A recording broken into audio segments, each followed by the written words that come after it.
Okay, next up is the report from the Campus Visioning Task Force with a presentation and then a vote. Sally, all yours.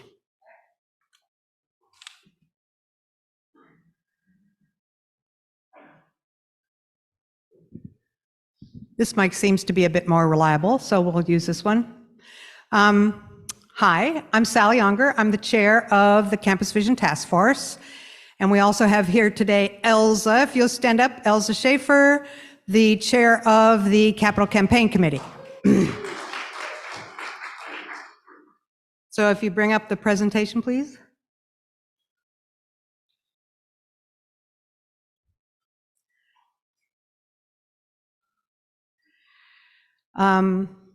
So we're here to talk about the Campus Vision Plan. I trust all of you know what this is about, but I will give a little introduction just to set everybody at the same level. We've been doing this, I'll tell my little kitchen story. So probably 8 years ago now, maybe more, I was chair of a kitchen remodel task force. And we made some progress. We worked on it for about 6 months. And then I got asked to be president of the board. And I said, well, I can't be president of the board and chair of the kitchen remodel task force. And so I was told that they needed me more for president of the board. So the kitchen remodel task force went on hold. And the 5 years I was president of the board, I tried repeatedly to get someone else to take on the remodel task force, to no avail, as you might have noticed. So after my claimed 1 year of rest after 5 years of being president of the board, I said, okay, I'll do the kitchen remodel task force. So that was early in 21. And so I put together a task force, look at the kitchen remodel, and then Brooke and Amy brought in a capital campaign consultant to see if we could afford to remodel the kitchen. And then the capital campaign consultant did her thing and gave her report in the fall of 21 saying, oh, sure, everybody knows we need a new kitchen, no doubt about that. And our finances are in good shape and we can raise the money, not a problem. You guys are thinking too small. So that's when the idea was born in the board to think about the whole campus. It's our 75th anniversary. Let's do a 75th anniversary thing and remodel the entire campus for the next 75 years.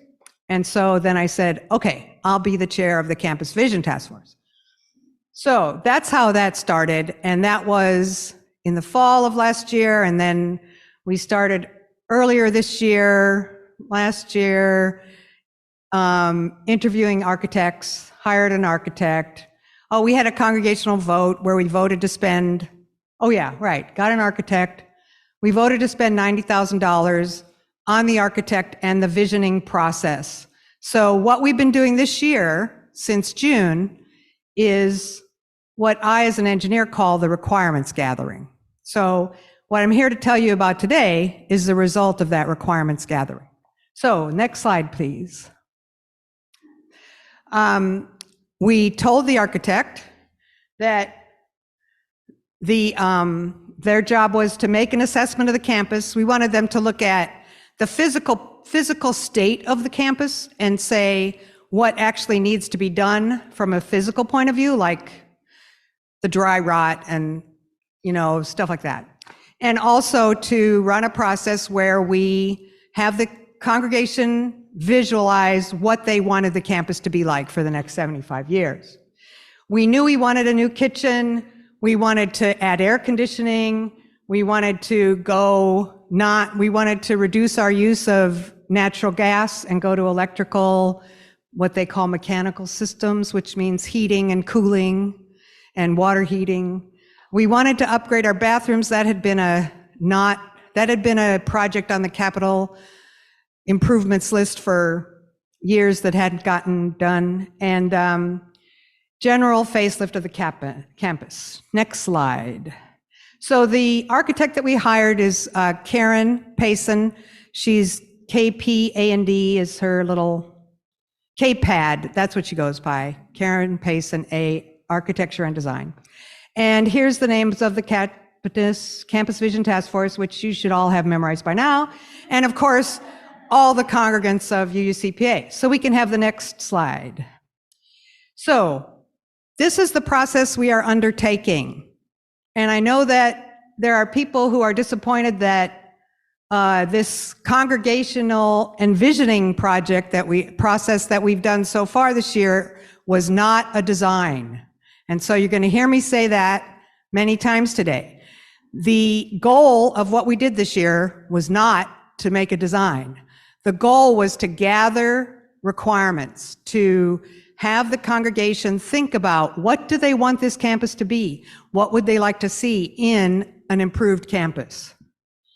So we have completed that visioning process, and now we're having the vote November 20th about whether we want to continue with this.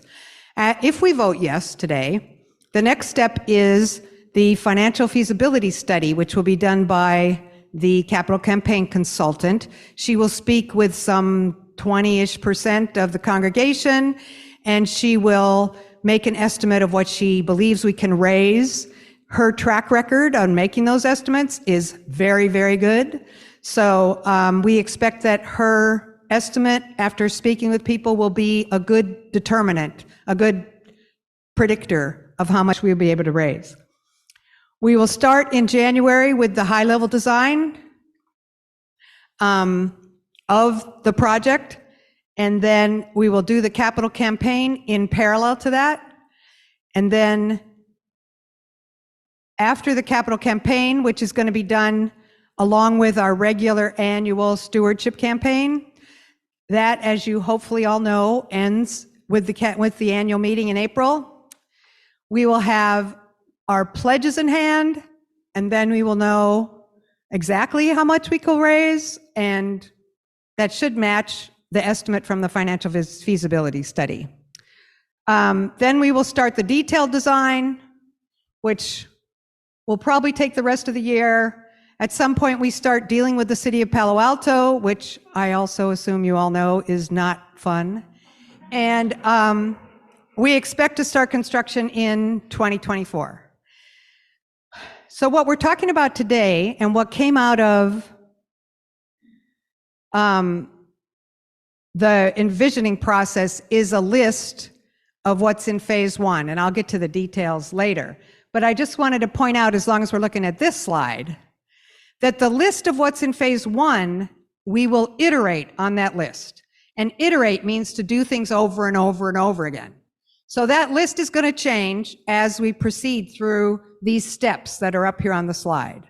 So we have a list that came out of the visioning process. We will update that list when we get the result of the financial feasibility study and start our high-level design. And then we will update that list again when we get the results of the actual capital campaign with the actual pledges in hand. We will iterate on that project list again. So this iteration of the project list will be happening as we go forward. I imagine it's going to be changed as we do the design, even as we do the construction. You know how things go if you've ever done construction. So next slide, please. So the visioning workshops that we held, I'm going to do these really fast. Okay, we held 2 workshops in June 12th with 52 people attending, June 25th with 41 people representing 22 committees. We also did an online survey that 28 people responded to. Next slide, please. Then we had more workshops in August. We had a full congregation on August 8th that 96 people attended. And then we had August 20th where 42 people attended representing 27 groups on campus. Next slide. So we took all that information, the architects took all that information, and they figured out what was the most important to the campus to implement. And the executive committee, which is not really a formal thing, but it's what I think of. I call it the executive committee. It's Elza Schaefer, myself, Amy, our minister, Brooke, our president of the board. So the four of us meet occasionally to, steer the ship here. We decided we would ask the architect to put together a plan for $5 million. So we said, give us a plan that's going to cost us $5 million and tell us what we can do for $5 million. Now, that number is aspirational. I know a lot of people like gasp, $5 million, that's a lot of money. But we wanted to do an aspirational plan. And like I said, we will be updating that project list once we get the financial feasibility study done and once we get the actual pledges in hand. But for the first round of our implementation plan, we asked the architect to do a $5 million plan. So next step. So two things, what became really clear during the congregational visioning is that, especially because of the pandemic, but also just because people like being outdoors, our outdoor spaces could use work. So one of the key parts of the first part of the $5 million plan is updating our outdoor spaces. So it would include a full redo of the surface of the main patio and basically raising the surface of the main patio so that we don't have those steps along all those classroom doors. We don't have the steps along these glass doors. The patio would get raised up. There is an issue about the trees. We will deal with the trees correctly. Drew is like on top of that. He's on the task force. We will deal with the trees correctly when we raise up the patio. It will be a permeable surface that does not allow weeds to grow. Those are our two characteristics. We will find a permeable surface that does not allow weeds to grow, so Nancy won't yell at us. We're going to take out those benches, just make it much more smooth. It's going to be no step down from the fireside room either. So it'll be nice and open. It'll be really easy to go in and out, and we can arrange some furniture out there, stuff like that. Next slide. The other patio that really needs work and could be much more valuable to us if it had some work is the Till Evans Garden and the McFadden patio building. So ditto on the permeable surface there. Clean that up, clean up the McFadden patio room, make the storage more secure so things don't get stolen from the barbecue committee, and just clean up that room. It's a little shabby right now. Next slide. So here's a picture of phase one, which you clearly can't see, but all the pictures are also on easels out in the main hall if you want to look at them more closely. But basically, phase one, the $5 million, phase one is the $5 million plan. It's mostly the main hall. So it will include a new kitchen, of course, and upgrades to the choir room, upgrades to the storage, new bathrooms, air conditioning in the main hall with an all electric heat pump, heating and air conditioning in the main hall, all electric hot water heater, and the two patios is basically what we're looking at for phase one. But I have to say, the boring part of phase one is we have to boring and expensive part of phase one is we have to bring in all new electricity from the city of Palo Alto.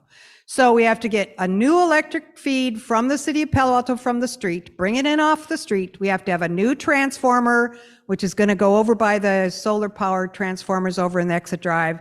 We have to have a new main panel because our main panel dates from the original 1958 date of the church and is really hovering on, I was very nervous about it when I was president. Now it's Brooke's problem, but you know.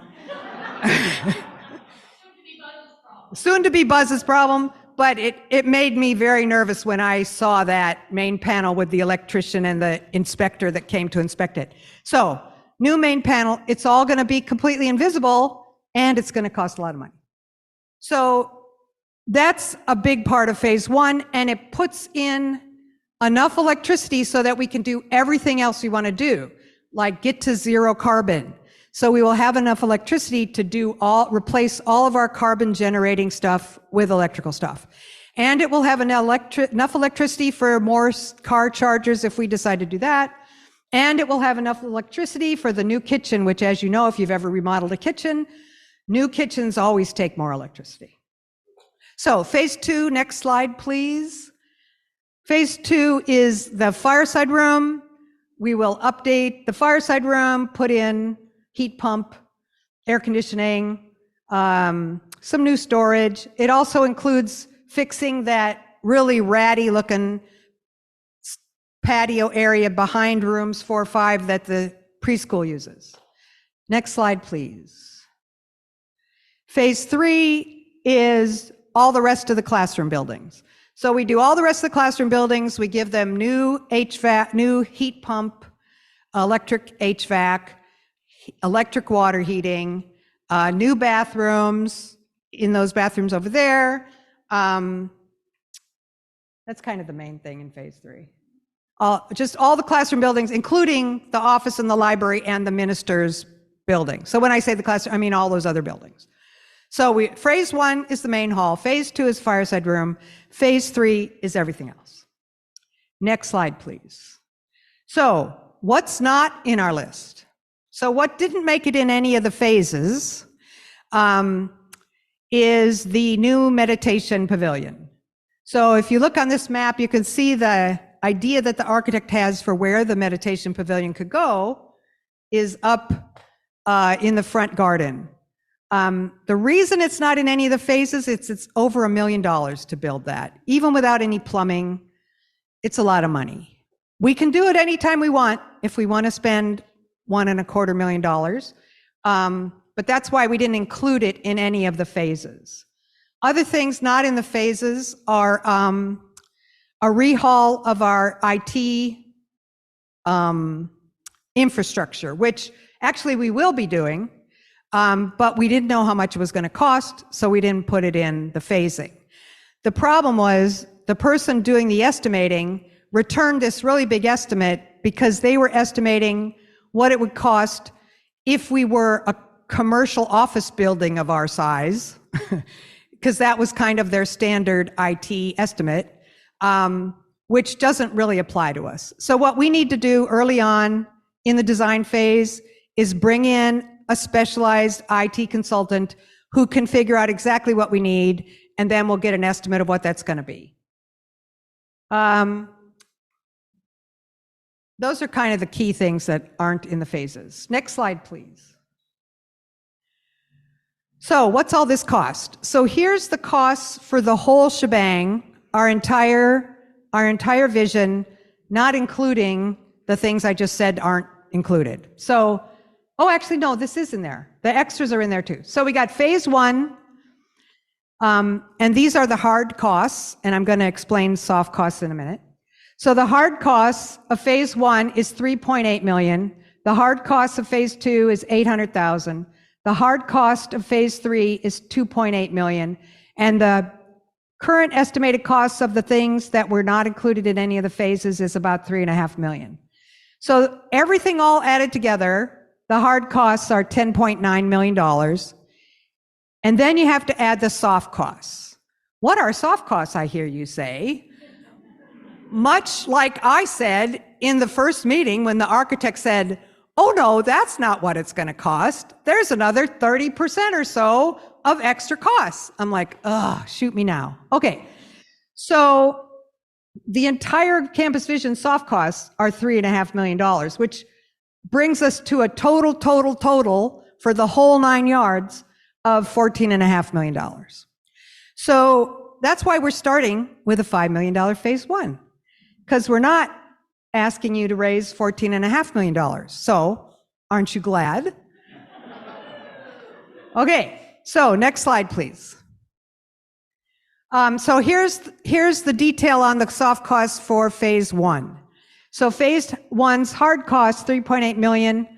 There's 18% added to that of architecture and engineering services. And you can see in the fine print towards the bottom, that includes the architect and every possible kind of engineer you could possibly think of, construction type engineer. And then we're going to have a what the contractors people call owner's rep, what I call a construction manager. So we're going to have a professional managing the construction, since I refuse to do that.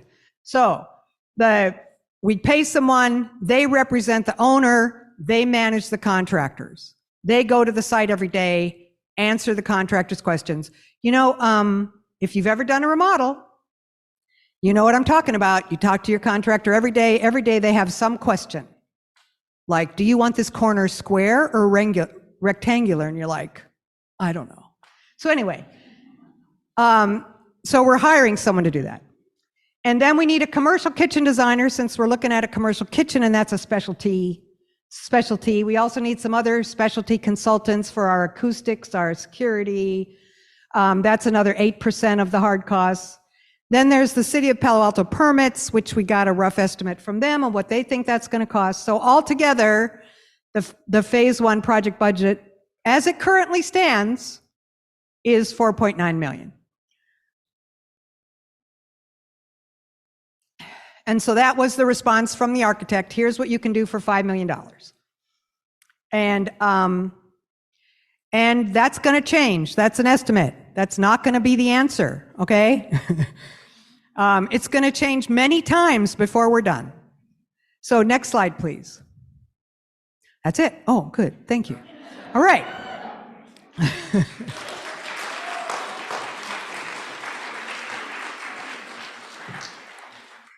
So now I will take questions. I need a mic runner for the question.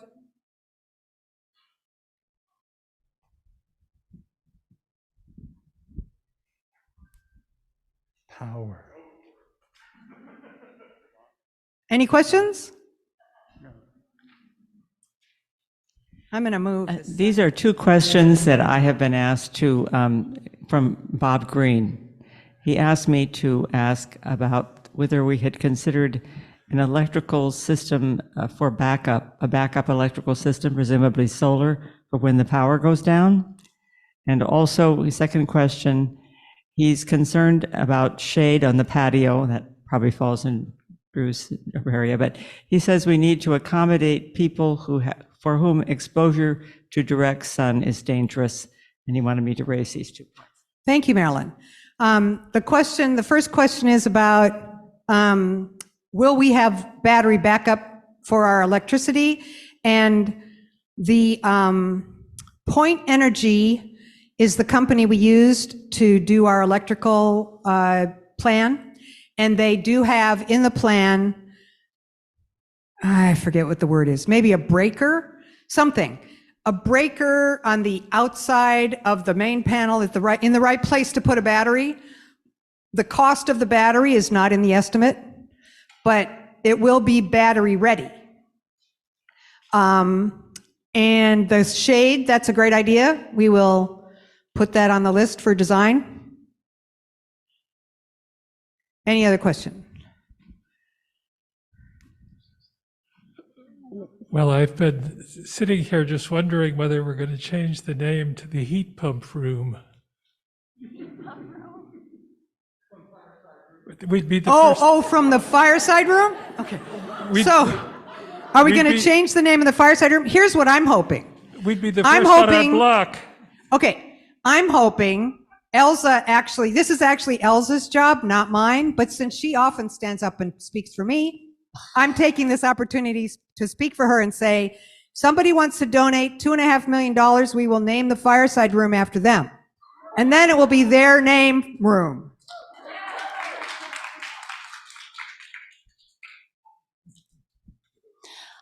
Hi, my name's Geraldine. I'm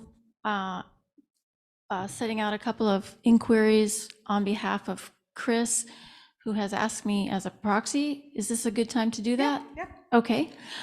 His wishes are, in general, he likes the plan, but he does not think raising the floor is necessary, meaning raising the patio and making everything the same height.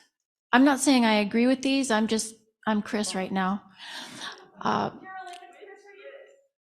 sorry? Oh, Chris, Jacoby, Issa's husband? I'm sorry. Yeah. No, that's a good question. Second and last comment from Chris. He would like earthquake-proof windows. That's what he asked for. So the first thing was about objecting to raising the patio, which that's a design issue. We will visit that in the design phase. And the second was wanting earthquake-proof windows. We would all love earthquake-proof windows. One of the things that's on the not funded list, not in any of the phases list, is replacing the windows. So that's not currently on the list. However, I will say about earthquake, I know I've heard Karen say this, that our earthquake analyzer person, I forget what they're called, but one of our consultants that looked at our buildings to see how earthquake-proof we are, said we're very advanced for a 1958 structure, that the architect was ahead of his time, and we need to do very little to brace our buildings for earthquakes. I thought raising the patio care of non-compliant. We're not going to have a discussion. Okay. We'll just take the comment. While we're continuing to take questions from the people in person here, if you're online and you have a question, either put it into the chat or use the raise your hand function, and Kevin will let us know. Thank you. Thanks. Okay, Edie. So I think I may stray to comments, but I'll keep them very quick. I'm so excited that we're moving forward with this. I mean, I've had my morning stretches of how long it's all going to take, and I'm over it. I'm just happy however long it takes that we're moving forward with this. I'm going to respond about the raising the level of the patio so that we could walk out this door without stepping down. And it gives me goosebumps. I'm so excited because it really is, I think, will be such a difference in making this an indoor-outdoor space. And that's what California churches, and I mean, sometimes when I've signed my name on different things on emails over the many years, one of my favorite ways to identify myself is food and party lover. And the food and party lover in me really wants this to all be one level. I think it'll make a big difference. There's one other thing perhaps Sally will comment on more. One of the things that was like, oh, I hadn't thought of that, but it makes a lot of sense, is that there will be a period of some time when this room is being remodeled and we won't be able to use it. So I hope it's during warm weather. Okay, so I do not want to start a debate about any particular design decision. So this meeting is not to talk about any particular design decision, whether we raise the patio or lower the patio. That's not what we're here for. All that will take place during the design phase. And I never bring up the fact that we aren't going to be able to use the main hall because someone else brings it up. I never bring it up because I categorically deny any and all responsibility for working out what the activities of the church are going to be done with while we're doing construction. I don't raise money, I only spend money. And I don't worry about what's happening to church activities. I'm only going to be responsible for doing the building. So there will have to be a task force that will be responsible for figuring out what we're going to be doing with all of our church activities, not just services, but the use of the bookstore, the bath, everything. And I'm afraid you did not hear Karen say it's going to be 15 months. 1 year and 3 months. So can't be warm for 15 months. So that's the current estimate of how long the construction is going to cost. How long it's going to take, 15 months. And so we will be out of this building for 15 months. And so that's somebody else's problem. Next question.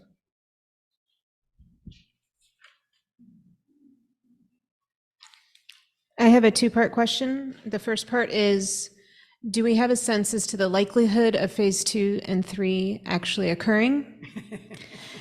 And the second part is, have we considered identifying high priority requirements such as HVAC in classrooms or better IT, that could happen before independently or more inexpensively? If so, this would likely be more exciting to many of us, particularly families and those with children in those classrooms eventually. I really have no clue how likely phase 2 and phase 3 are. It will really depend on how we do with phase 1 and how much energy there is for doing a phase 2. There are talks already of doing things out of order and possibly with capital budget funds, because you know that the church every year has a capital budget for doing capital improvements to the campus. So some of those things might happen in, with that capital budget money out of order. That's all still up in the air. But we are interested in getting input from everyone as we go through the planning. I want to apologize. I have a minor emergency at home. I'm voting yes. May I do that in public right now? No, I don't think you can, because we don't have a motion. I'm sorry. You could try and find someone who will be your proxy, but may I name a proxy without doing the signed form? Right? yeah, don't talk to everybody about that. Deal with Kevin. Okay. Anybody have a question, a real question? I'd like to do questions first, but do we have a question, and then we can move to discussion after we get all the questions answered. So here's a question up front. There's a question on the screen. Oh, there's a question on the screen.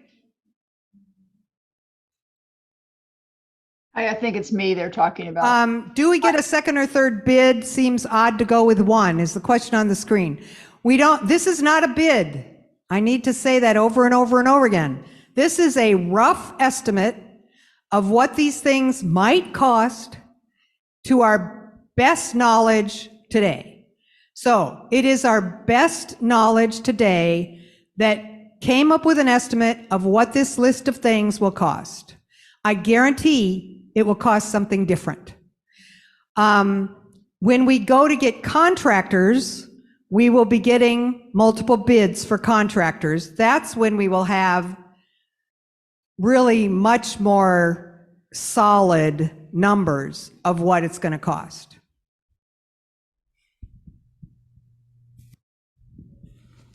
I have one question for my proxy and one that I would like to know. For the high-level design, maybe could you elucidate a bit about what high-level design stage is? Just so that would clarify as compared to the first one. And the second part of that is, for that high-level design, are we getting 3 bids? High-level, the high-level design will be, the high-level design, we will make decisions such as, are we going with the raised patio? What is the permeable surface going to be? We will make decisions about the kitchen. How is the kitchen going to be laid out? It will not include detailed designs, like maybe we won't know what all the cabinets in the kitchen look like. We won't know what all the surfaces of everything, like what kind of tile or whatever kind of surfaces you put in a kitchen. I'm not into kitchens myself.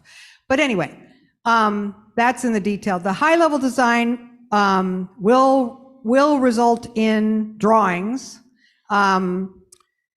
which is what I think a lot of people expected out of the requirements gathering step.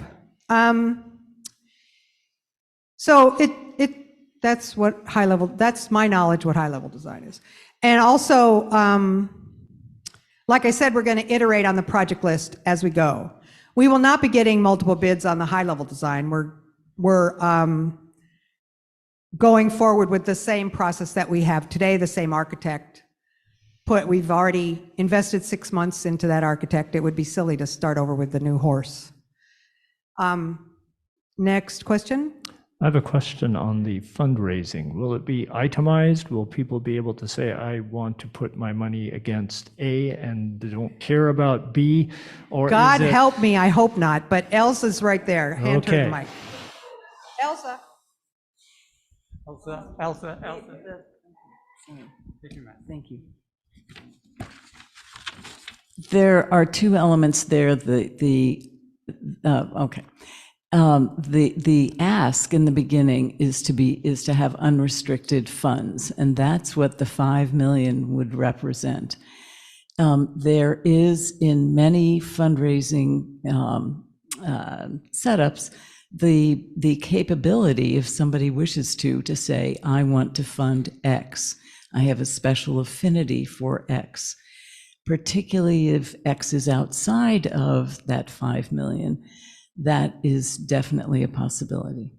And that is more up to you, the donors, than anything else. Thank you. Question in the back. So I think I'm going to, instead of phrasing it as a question, I'm going to phrase it as how I understand it. And if I'm wrong, then please correct me. So you have laid out a 13-month process.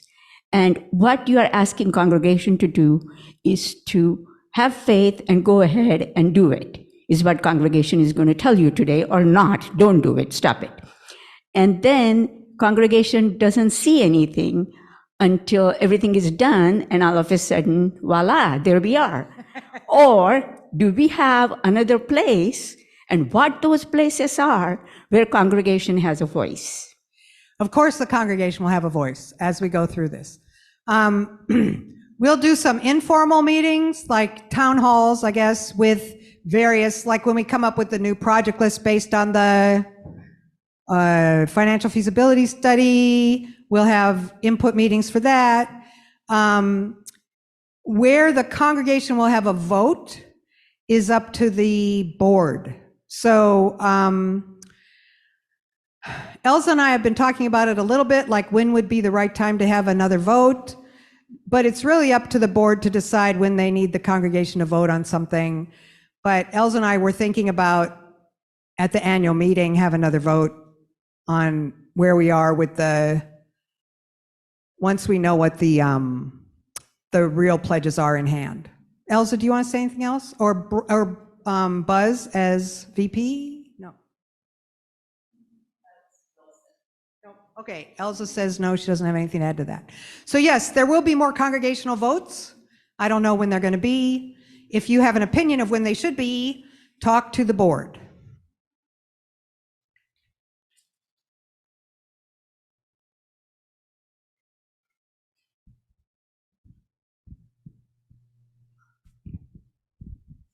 Well, we had a question also, just for clarity for us, on the high-level design, are we going to go with the 5 million high-level design, or are we going to wait for after the financial feasibility study and go with that number for the high-level design? We are going to wait. Okay, so the question was the high-level design, what is it going to be based on? We are going to get a number from the financial feasibility study of an estimate of how much we can raise with our capital campaign. We will take that number, we will work with the architect and the estimator to update the project list to match the amount of dollars that we think we can raise. Then we will start the high-level design based on that new project list. So that's one of the places we update the project list, after we get the financial feasibility study. The other place where we update the project list is after we get the final pledges in and we know exactly what we've raised. We may have to tweak the project list there also. Hopefully higher, because I'm hoping the real pledges will be higher than the financial feasibility study result is. But those are the two main times. But like I said, these lists are going to probably change here and there as we run into problems or opportunities or that kind of thing that usually happen with construction projects. Bill. Bill Hilton? No, he doesn't have a question. Oh, okay.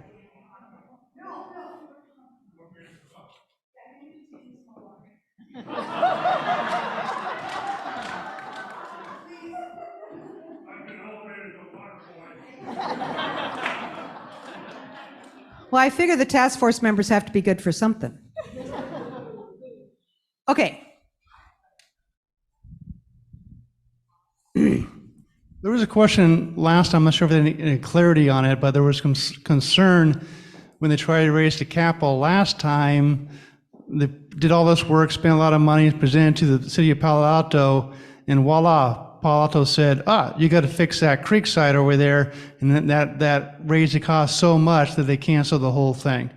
And what kind of steps we're going to take to prevent that occurring again? Okay, so that's a bit of a dramatic summary of history. We did not cancel the whole thing, but it was true that we had a plan to build an office building in the visitor parking lot here. And when that plan went to Palo Alto, it triggered a whole mess of stuff. They said we had to redo all the parking lot, redo the creek, put in new fire hydrants. I mean, it was immense. And so it was going to cost us another $1 million, and this was 20 years ago. So yeah, we did not do the new building. It was the new building that triggered all that. So we are not planning to build a new building with these plans. We are upgrading our current building. We are keeping our footprint the same, So we don't expect to trigger those things. Karen has already been working with the Palo Alto City planning building departments, whatever they're called. She started working with them day one.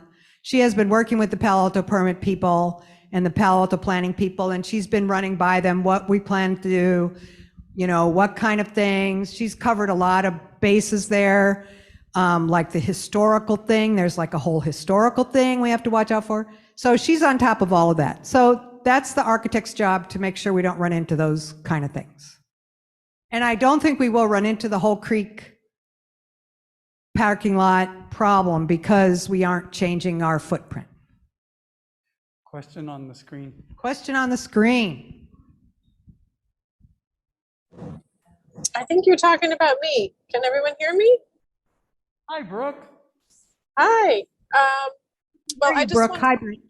Okay, I just wanted to weigh in as board president right now that we certainly do value the congregation having a vote on this process. It's healthy for everyone, helps the congregation, it helps the committee, it helps the whole thing happen. So it is entirely possible that there would be another vote in April, but obviously that depends on where we are with the design and with the fundraising.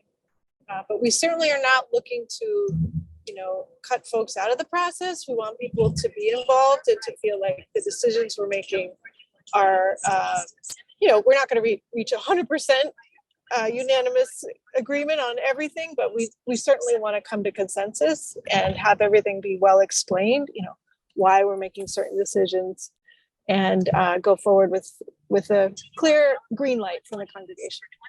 20 miles. The voice from on high. There's a question over there.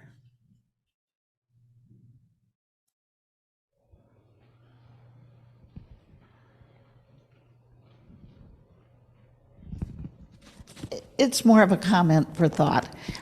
Having no steps, having a clear, easy way to get in and out of the buildings here seems to me to be a safety issue. It's not just an aesthetic one. We have had people trip in the parking lot and get hurt. We've had people fall going in and out of these buildings, up and down the steps. I think we should think of this not only as an aesthetic improvement, making it easier to join the outdoors, but a real safety improvement. It's a safety and a universal accessibility issue. So in our philosophy going into this design, we are adopting a universal accessibility approach, which is more than the ADA accessibility stuff. It's a higher level of accessibility.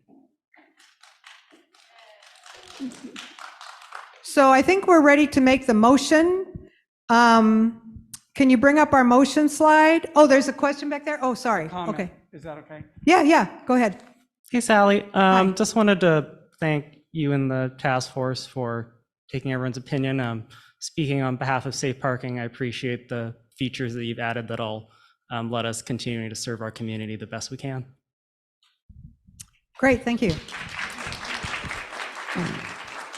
So the Capital Campaign Committee and the Campus Task Force have worked together to create a motion, which is on a slide that you have back there coming up soon. And since it's a motion by multiple people, we do not need a second on it. So the Capital Campaign Committee and the Campus Vision Task Force move that UCPA continue with the Campus Vision project, including the capital campaign and the design. So Buzz takes over now as, what do we call it? Presiding officer. Okay, thanks, Sally. So just for belt and suspenders purposes, I would like for somebody to make a second on this motion if they are so moved. Second. All right. Chris raised his hand and seconded the motion. Is there any further discussion that anyone wants to have on the motion? And I'll run the mic now. I just want to have us all notice and appreciate the amount, not just the amount of time that people have put into this, but the incredibly generous offer of a significant amount of the cost of doing this. And I want to make sure that they are aware of how deeply we appreciate them. Thank you. Further discussion on the motion that's been brought before us?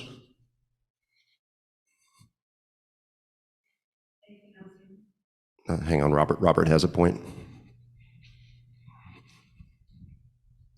I just wanted to say that I appreciate this information that Sally's brought and how it fits with the ongoing maintenance of the campus as well, and I will be supporting the motion.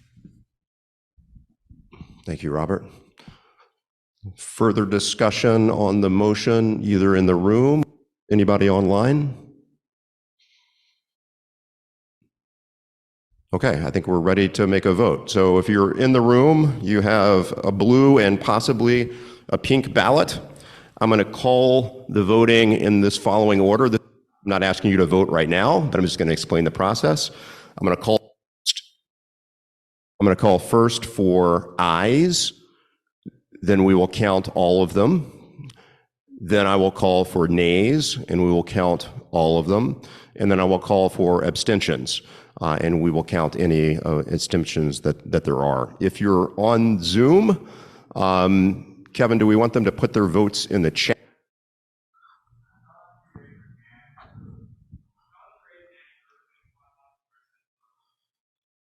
Okay, so the instructions, if you're on Zoom, are to raise your hand to be counted on Zoom. And if you are voting for a proxy in addition to yourself, please put the proxy vote into the chat. So it'll be. And if there are more than one of you on a Zoom connection, we will figure that out. And that might be a perfect thing for the chat. Okay, does anybody have any questions about the voting process? No, it's pretty straightforward. I just wanted to explain it. Okay, so first, now we're going to call for all of those voting aye in favor of the motion. Please cast your ballots. And please, if you're in the room here, please keep your hands up so that they can be counted.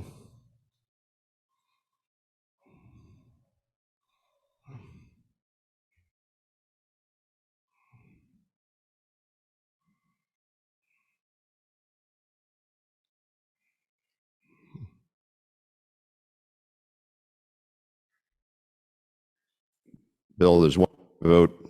Yeah, there you go. No, just Kevin's. Okay. All right.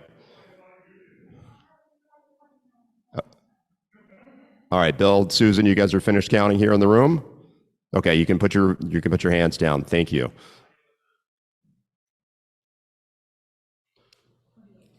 Okay.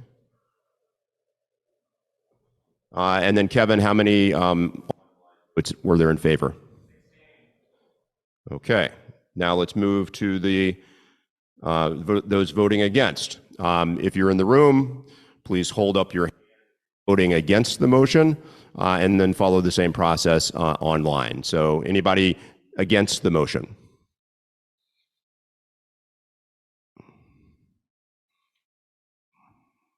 Okay. And now finally, is anyone voting? Oh, sorry. I saw no nay votes online. There's one in the room? Okay, thank you.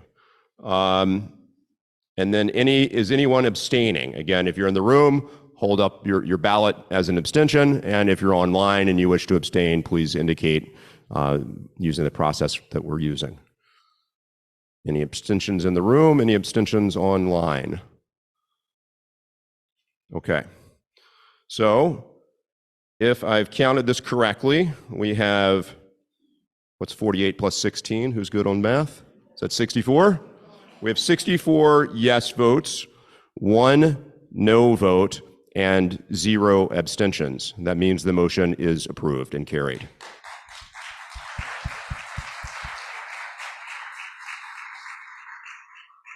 Thank you, Sally, and thanks to everybody on the mission, the Vision Task Force. Okay, so I think we're ready to close the meeting. I just want to say thank you to everybody for participating, for being here. What's that? Okay. I wasn't going to vote to close the meeting. We could. Does anybody oppose closing the meeting? All right. Then I want to thank everybody for their participation and also for being kind and compassionate and respectful of others while we had this decision. Okay. Thanks, everybody.